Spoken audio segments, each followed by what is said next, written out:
Okay, this is Bill Apter talking here with Roddy Piper. Roddy, first of all, what's your height and weight? 6'2½", 232 pounds, as skinny as I can get. How did Roddy Piper begin his wrestling career? First of all, was he an athlete in school, and where did he go to school, of course?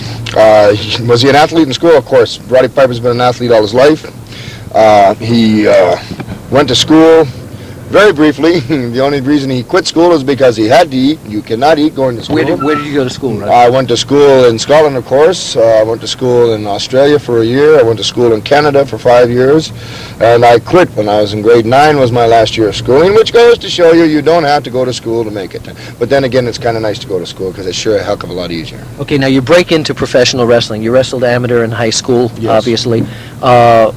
Who was it who saw you and broke you into professional wrestling? There are scouts that go around. One of the scouts was Vern Gagne and El Tomko, and saw me. I was an amateur champion at the time of Manitoba, and was 16 years old. I had my first professional fight. Did you tell them you were 16 years old? Yes, they knew. Well, the countries where I come from, it doesn't matter how old you are, just if you got enough guts to get in there. Okay, where was your first professional match? Who was it against, and what was the result? Winnipeg, Manitoba, Canada. My first professional match in the Winnipeg Arena went 10 seconds. It was against Larry Henning. It was a world's record for the Winnipeg Arena, the shortest match in the history. I lost. You lost? Yes, I was 167 pounds. Larry Henning, I was 16 years old, 167 pounds. Larry Henning was 320 pounds. Just lost the World Heavyweight Championship. They threw me against his promoters. They have an old saying, you got room in your navel for 2 peas in the heart of a promoter. It's true. Henceforth, after that first loss, I guaranteed myself it would never happen again, and that's why I have such a big mouth, because I have a large stick to back it up. Okay, right from that area, from the beginning roots in the AWA, how long did you stay there? I bounced around there for about a year and a half, and then I went all over the country from there. Okay, what was the next transition from there? The next transition from there, I went to Kansas City. From Kansas City, I went to Quebec. From Quebec, New Brunswick, to Dallas, to Los Angeles. What year are we talking about now? Now we're talking 1972. For the beginnings, we're talking by the time I got to Los Angeles, bounced around until 75, Los Angeles, stayed there for 3.5 years, to Portland, to Hawaii, to Portland, to Carolinas, to Atlanta, to Florida, to Japan, to Biafra, much fun. All right, now Biafra, we know you were very big in Biafra. Yeah, I was big in Biafra. It's not hard to be big in Biafra. No, that's very true. Your first professional match, getting back to that for one moment, do you remember what the date, what year it was, or what?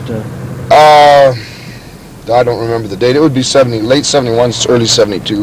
I'm sorry, you're incorrect. About 71, 72. Yeah, and there's some place, right? Okay, now, titles that Roddy Piper has held. Roddy Piper has held, his first title was the Canadian Lightweight Championship. Who did you win that from, do you remember? I won that from a fellow named Bobby Jones.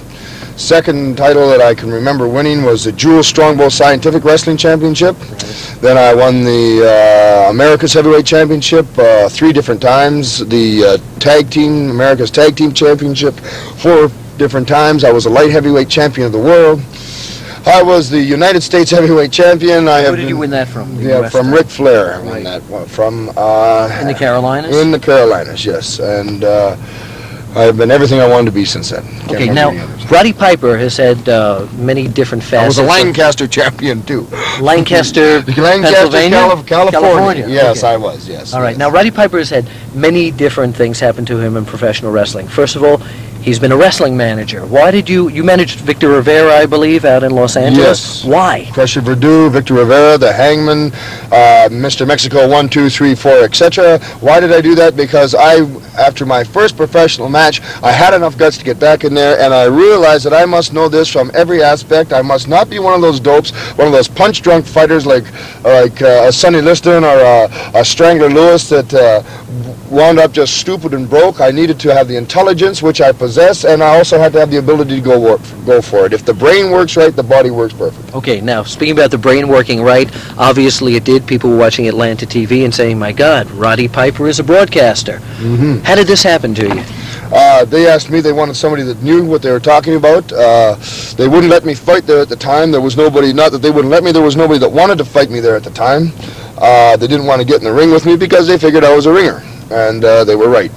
So at the time, they asked me to come down, and just out of the goodness of my heart, I did that. Okay, now probably the biggest thing that's happened to you here in the Carolinas has been the war against the House of Humperdinck with your Piper's Palace. Yes. When did this trouble with Humperdinck first start?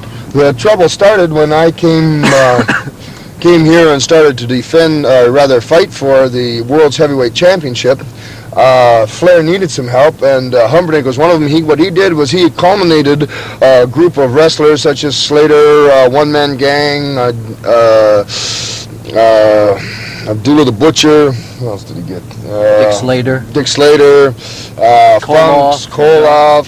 The whole batch of them was forming a group, kind of like a street gang idea, and he called it the House of Humperdinck, which is just some back house in some wino's alley is all House of Humperdinck is. Some little red rooster running around. So I just all of a sudden one day just figured, well, I'll have Piper's Palace, and I had some members. Now, what is Piper's Palace? If that's just a backlot street, describe what Piper's Palace is. Piper's Palace is also a back alley where Piper comes from that has been transformed with beautiful fixtures. You see, it's not, you can take anything you want to and make it beautiful. It's the way and the intent that is done with it, and that's what Piper's Palace is. It is also comes from nothing, but it's something that has been built up from honesty and from hard labor. It's not something that is built up. You see, like you said, I was a manager, but I also get in the ring and I fight, much less Humperdinck does not do any fighting. He just simply talks. In other words, he can't back it up. In other words, Piper's Palace comes from basis. Okay. Humperdinck comes from water. All right, now down in Florida, Roddy Piper is not being accepted by the fans. He turned his back on Mike Graham, pile drove him, almost broke his neck. Why?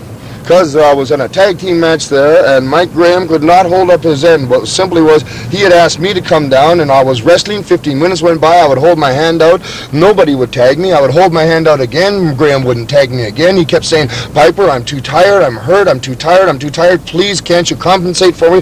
Please stay in there. Roddy Piper got tired of staying there. Finally, he said, Piper, what the hell's wrong with you? You've only been in there 20 minutes. Can't you hold up your end? Got me mad. I looked at him and said, there's Daddy's little boy, huh? They love him in Japan. They think he's a transistor. And there's Daddy's little boy.